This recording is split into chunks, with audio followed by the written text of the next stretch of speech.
L'USTG, la CNTG, rejoints par la COSATREC, devraient être à la table de négociation ce mardi.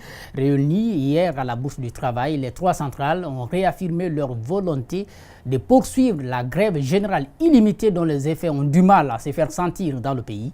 Pendant ce temps, le ministère de l'Administration du Territoire et de la Décentralisation interdit toute manifestation en Guinée pour les forces sociales aussi engagées à exiger du gouvernement la baisse du prix du carburant et qui tiennent à protester dans la rue. C'est devenu presque compliqué. Ce n'est pas du goût des défenseurs des droits de l'homme. L'Organisation guinéenne de défense des droits de l'homme et du citoyen OGDH condamne la mesure du général Bourema Condé. Malik Sandiana Kamara. Les forces sociales de Guinée, pour protester contre la hausse du prix du carburant à la pompe, avaient établi un programme de manifestation sur toute l'étendue du territoire national. Le gouvernement, de son côté, à travers le ministère de l'Administration du Territoire, a décidé d'interdire toute manifestation dans le pays. L'Organisation des droits de l'homme et du citoyen OGDH exprime son regret et son inquiétude suite à cet acte qu'elle considère d'une violation grave de l'article 10 de la Constitution. Elle viole flagramment des droits qui sont reconnus aux citoyens par la Constitution et par les textes internationaux de défense des droits de l'homme. Donc ça nous inquiète parce que cette interdiction peut être un prétexte pour les forces de sécurité pour aller à des abus. Si pour le gouvernement, cette mesure d'interdire les manifestations vise à préserver la quiétude sociale dans le pays et permettre aux pèlerins de bien accomplir leurs devoirs religieux, pour l'OGDH, ces arguments ne tiennent pas. Nous comprenons ces arguments, mais ça ne doit pas être des prétextes pour interdire les libertés prévues par la loi fondamentale, la mère des lois. L'OGDH a tenu à rappeler le devoir régalien de l'État, celui de prendre toutes les dispositions nécessaires pour garantir aux citoyens la jouissance du droit constitutionnel de manifester en République de Guinée. N'oubliez pas que les membres du gouvernement, ce sont des citoyens, eux aussi.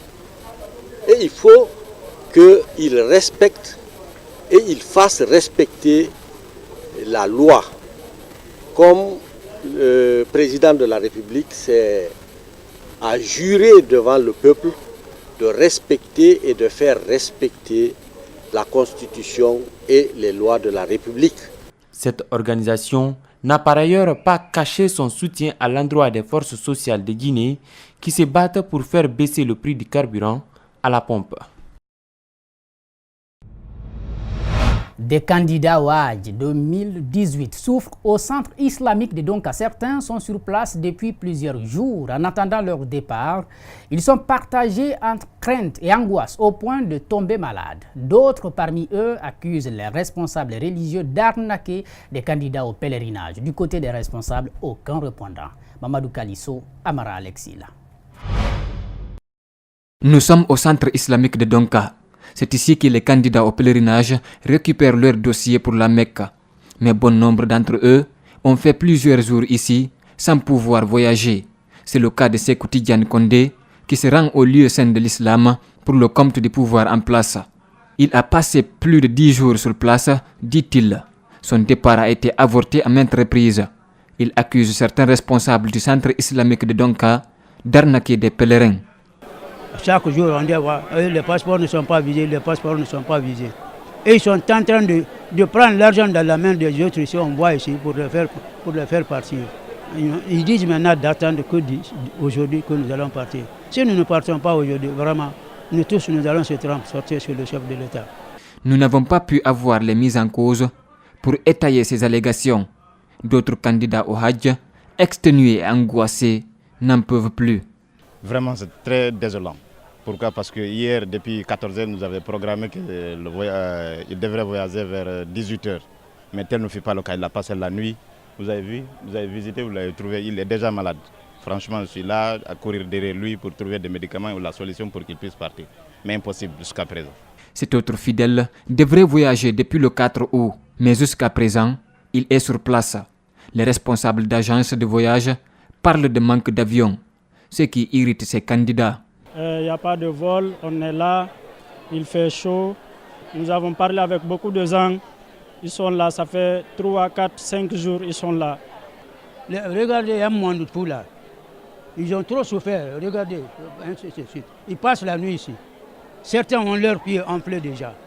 Le dernier convoi devrait partir dans une semaine, ce qui laisse beaucoup de candidats perplexes sur l'accomplissement cette année du pèlerinage, 5e pilier de l'islam. L'ambassadrice du Royaume-Uni en Guinée était ce week-end à Fria pour s'enquérir des réalités du Centre d'appui à l'autonomisation et à la promotion des femmes de Fria, aux côtés de Catherine Mafoudia Bangoura, journaliste, et Patricia Lama, lauréate du prix Kitoko Coiffure en 2018. Ensemble, elles ont félicité les différentes autorités pour leur implication dans la formation et l'autonomisation des femmes. Alseini Bari, Ibrahim Assori Kamara nous reviennent de Fria. Fria, centre d'appui à l'autonomisation et de promotion des femmes. Les femmes, les jeunes filles apprennent à lire, écrire, mais surtout un métier. Il s'agit de favoriser leur insertion socio-professionnelle et amorcer leur autonomisation. L'ambassadrice de la Grande-Bretagne en Guinée salue la mise en place d'un tel centre à l'intérieur du pays. Nous avons aussi profité de l'occasion pour contribuer un ordinateur au CAPEF pour assister à la scolarisation et sensibilisation des femmes à comment utiliser les ordinateurs. Puis finalement, on a contribué des livres, quelques livres en anglais. Servir de modèle à ces dames, leur expliquer leur parcours, parfois jalonné d'obstacles et de défis, mais avec pour seule ambition réussir à tout prix, c'est l'exercice auquel se sont attelés Mafoudia Bangoura du groupe Adafo Média et Patricia Lama, lauréate du prix Kitoko. À travers mon parcours, je leur ai fait comprendre qu'il n'y avait pas de son métier et qu'il fallait faire du sérieux dans ce que l'on pratique et aussi aimer ce que l'on fait. Moi, le message personnellement pour ces filles, c'est d'y croire. Tu as abandonné l'école, ça ne veut pas dire que ta vie est finie. Tu as eu un enfant, ça ne veut pas dire que ta vie est finie. Ici, au centre, justement, il y a des métiers qu'on leur apprend. Alors que la conférence se tient, nous apercevons cette femme illettrée de 18 ans, mère de 2 enfants, pédalant une machine. Elle coud des robes en papier. Cela fait 5 ans que je me suis mariée. Mais jusqu'à présent, je n'ai pas payé pour coudre mes habits. Mieux, j'achète mes habits, mes chaussures sans demander aucun sou à mon mari. Quand les gens me demandent, je leur dis que c'est mon mari qui a acheté. Malgré tout, le centre est confronté à un manque d'équipement et de financement.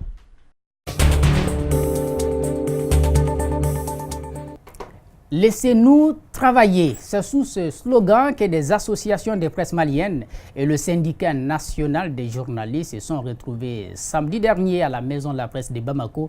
Et c'est pour témoigner leur solidarité avec la radio Renouveau, fermée il y a quelques jours sur décision du gouverneur du district de Bamako. La coopération compte user de tous les recours possibles pour défendre les médias mis sous scellé. Le point avec nos envoyés spéciaux depuis Bamako. Compte tenu du contexte politique dans le pays, les journalistes maliens ne veulent pas une récupération du combat qu'ils mènent. C'est pourquoi ils comptent se battre par des voies légales et démocratiques pour obtenir l'ouverture de la radio Renouveau FM. Pour l'URTEL, l'Union des radiodiffusions et télévisions du Mali, la décision du gouverneur de Bamako est incompréhensible et illégale. Nous sommes dans un pays qui est régi effectivement par des lois. Et pour créer une radio, c'est la haute autorité de la communication. Maintenant, quand des situations de ce genre se présentent, je pense que l'autorité de régulation est en mesure d'apprécier, n'est-ce pas, ce qu'on peut reprocher à une radio pour prendre des décisions. Mais quand un gouverneur prend une décision en envoyant des policiers armés qui font une descente musclée dans une rédaction, c'est un recul. Plusieurs démarches administratives ont été menées par les responsables de la radio Renouveau FM pour être établis dans leurs droits. Mais jusque-là, aucune suite favorable, d'où cet élan de solidarité de la presse nationale malienne à travers le slogan « Laissez-nous travailler ». La décision nous a été notifiée, la décision du gouverneur pour fermer la radio Renouveau FM. Et depuis là, vraiment, il y a beaucoup d'activités vraiment pour que nous soyons rétablis dans nos droits. Nous avons adressé une lettre au ministère de l'administration territoriale pour la réouverture de notre radio. Nous avons adressé une lettre à la HAC, à l'URTEL, et nous attendons. Et j'espère que le bon sens va prévaloir et que les heures à venir, les autorités du Mali vont procéder à la réouverture de la radio Renouveau FM. Alima Touré, journaliste et correspondante de Sika Télévision au Mali, a une autre lecture de ces événements. Elle pense que les journalistes eux-mêmes ont leur responsabilité dans ce qui leur arrive. Aujourd'hui, Renouveau est fermé. Demain, ils vont fermer Chérifla. Après, ils vont fermer Citoyen. Après, ils vont fermer Kaira. Ils vont fermer toutes les radios, ainsi de suite. Et puis, il n'y aura rien. Parce qu'on n'est pas solidaires. Parce que nous-mêmes, on est journalistes de l'opposition. Nous-mêmes, on est journalistes de la majorité. Nous sommes des journalistes centristes. Notre rôle, c'est d'informer le peuple et d'être sérieux. Et on ne va jamais nous respecter tant que nous ne sommes pas sérieux. Parce que nous-mêmes, nous ne sommes pas sérieux, je vous le dis. Les autorités ne nous respectent pas parce que nous-mêmes, on ne se respecte pas. Sinon, un gouverneur ne peut pas se permettre de fermer une radio. Au nom de quoi? Au nom de quoi?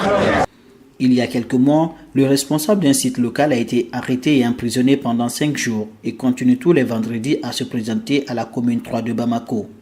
Pour ces journalistes, il faut barrer la route à ces velléités de musulmans de la presse malienne. Une pétition est déjà en cours de signature en guise de solidarité à l'organe de presse Renouveau FM. C'est la fin de cette édition d'information. Merci à tous de l'avoir suivi. Nous vous souhaitons du plaisir en compagnie des programmes d'Espace TV. Au revoir.